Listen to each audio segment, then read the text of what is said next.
So I left you with these examples. So now we'll go through and look at how we would plot them out. So first we'll turn them into a complex exponential form, and then we'll plot them on the two-sided spectrum. So 2 cos 100t. So a few things we need to note. We split into a positive exponential and a negative exponential, and our amplitude is halved. So when we plot them out, we remember that 2 pi f equals omega naught. Here omega naught is 100t.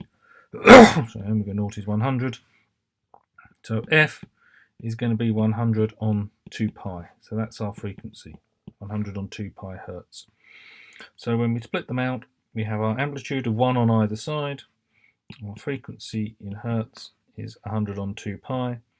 And our phase, well, there's no phase, so we don't have to worry about that here.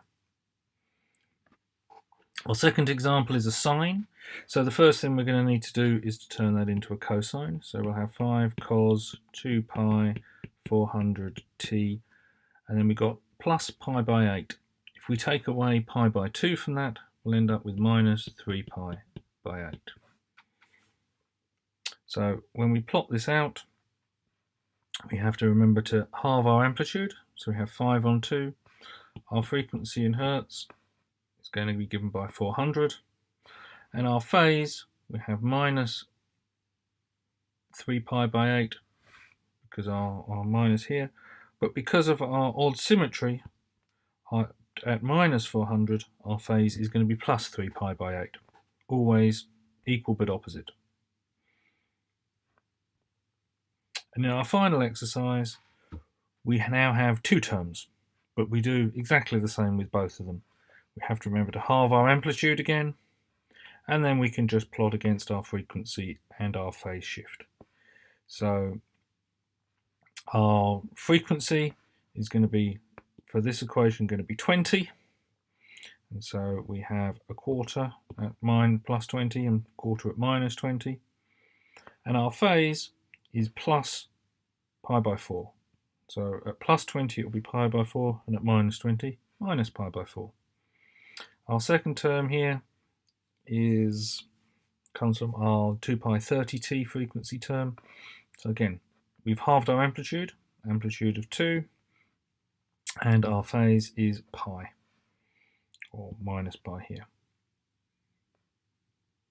So that's how we can take a sinusoid and we can represent it in many different forms.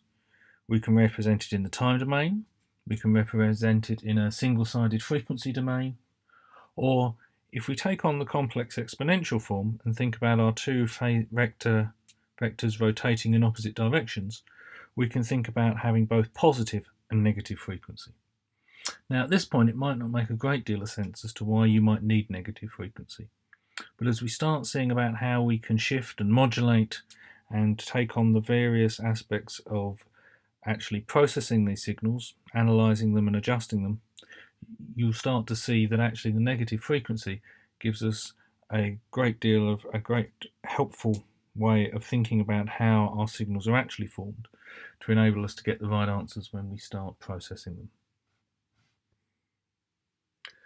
I hope this style of lecturing has worked quite well. I hope you've had a chance to go through all the different parts and to work through the exercises that were set along the way. We will start from next week, expecting that you've gone through all of these parts. Please leave some feedback.